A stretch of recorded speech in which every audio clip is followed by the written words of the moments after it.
Green sea turtle, what do you see?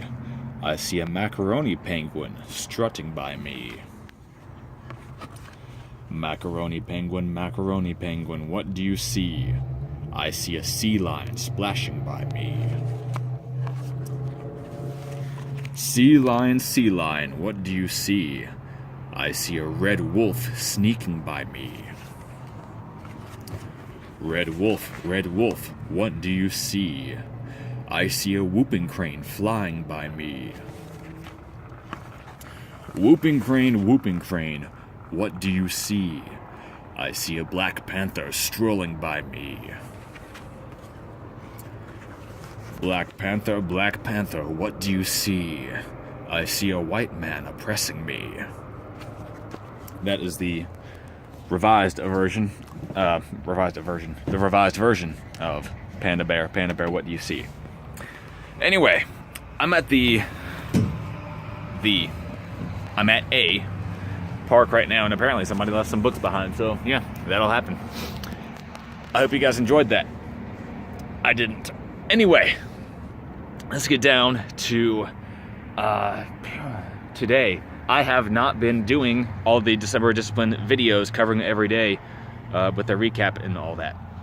It's going well, apart from, what I've mentioned before about day 18 being a total failure of that challenge, even though it, seemed more of a soft challenge, because it was kind of internal, mental, rather than something specific that you had to go out and do. But like I mentioned in the last video, did not complete that, and that had some consequences there. This is a challenge where, you do it all. You don't just pick and choose what you're going to do and what you're going to take seriously. It's all serious. Anyway, so just going to cover a couple, just a couple of the days here. I couldn't even recite them all to you at this point just because there's so much going on. But anyway, day 23, I believe it was a special challenge for me, because it was to run and run and run until you simply cannot run anymore. And that's actually what I came here for. It was the perfect day for it. It was cool but not cold, and it was lightly raining. It was like 50 degrees or something. It was perfect. I came out here to the baseball field, which is over there, and took off my shoes, because running barefoot in the grass is great, and you should do it if you've never done it. But anyway, took off my shoes and just ran laps in the grass for a long time. I thought I was only get in a few laps because my running endurance is not fantastic, but I went for a lot longer than a few laps. I don't know how long I was running or how many laps I did, but it was a lot more than I expected, and that was very painful. It is still painful a few days later. My calves are still just a little bit sore. But yeah, that was an interesting experience that I did not enjoy one bit, but I'm glad that I did it. Started running, caught second wind, realized that I was going to be out there for a lot longer than I expected, and I ended up having an excruciating amount of endurance for that circumstance. And the great thing about running in the grass was I just ran until I fell over. Laid on the ground, and that's a lot better than running on the sidewalk and slipping because it's wet and my shoes are wearing out in the bottom, or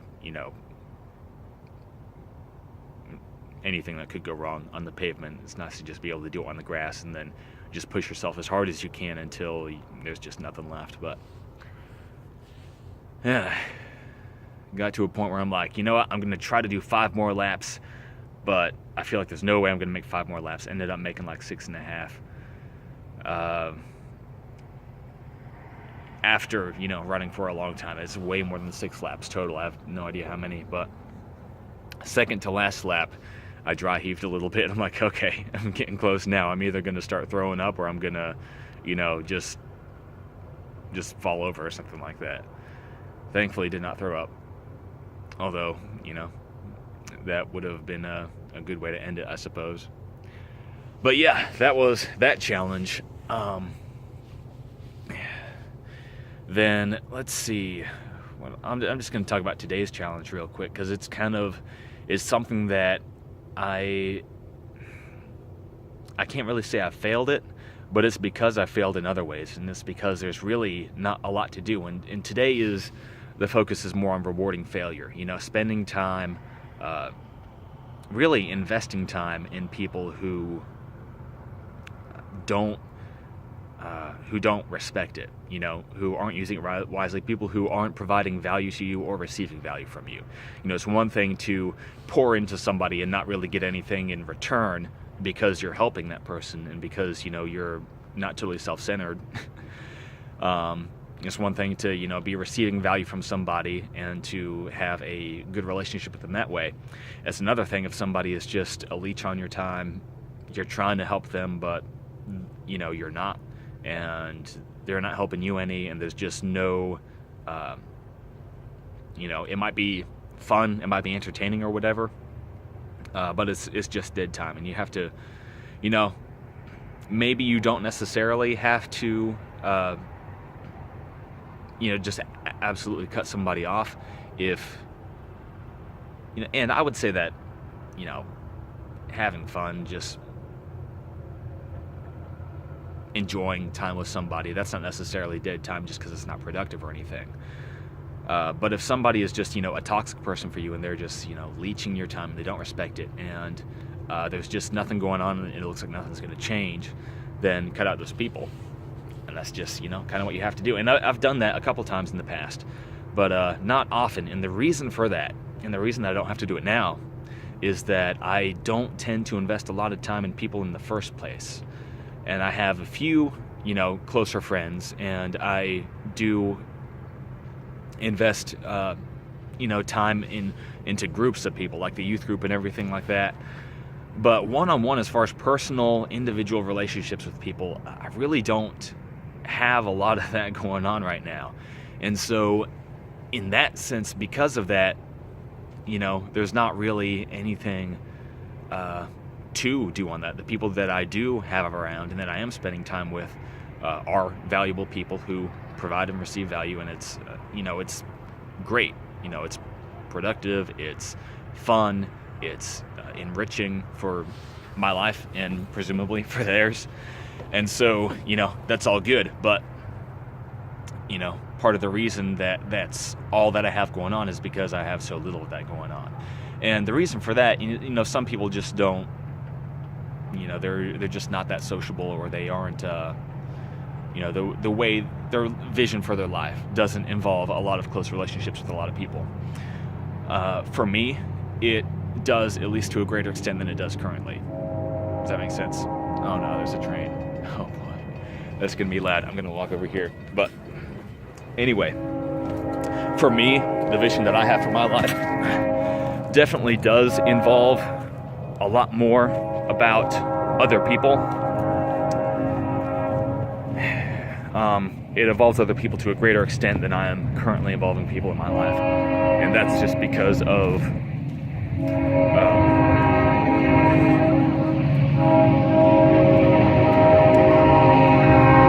I hope this isn't like deafeningly loud, but anyway, that's more or less just because of my own inhibitions and stuff like that. I kind of have I'm gonna wait till that's done so you can actually hear me there.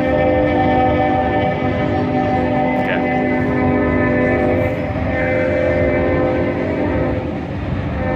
Anyway, I love trains, I just don't like them when they're in the middle of my videos. But that's what I get for choosing to make my videos outside near the train tracks. So I brought this upon myself. I can't be angry. Anyway, and likewise with the whole, the way I am with people. It's something that I've definitely brought upon myself just with my own choices. And I've got kind of a mindset that, most people don't have time, or most people aren't interested. A lot of it is just, still traces of that kind of, not reproach, approach anxiety, rejection anxiety, stuff like that, that I've dealt with to a much greater degree in the past, and which has been a lot better, you know, especially lately.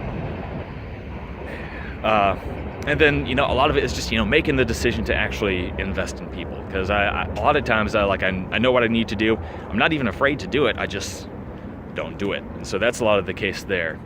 So day 26, the challenge has not failed, but it's hard to say I've completed it either, because I've kind of worked myself into a position where the challenge isn't relevant, and not for the best reasons. So that's what that is. Anyway, so that was day 26. The other thing about day 26, other interesting thing that happened is I met with Dylan Madden of Calm and Collected. He was in town, and we decided to meet up at the Waffle House. And we talked for like 3 hours about just all kinds of stuff, from, you know, personal development to mentors, reaching out with people, you know, stuff like that that's relevant to me. Online business, you know, building your own websites and stuff like that. All kinds of stuff. 3-hour conversation, you cover so much ground that it's hard to, you know, you can't really encapsulate it in a little 12, 13-minute video. But anyway, he's a super cool guy.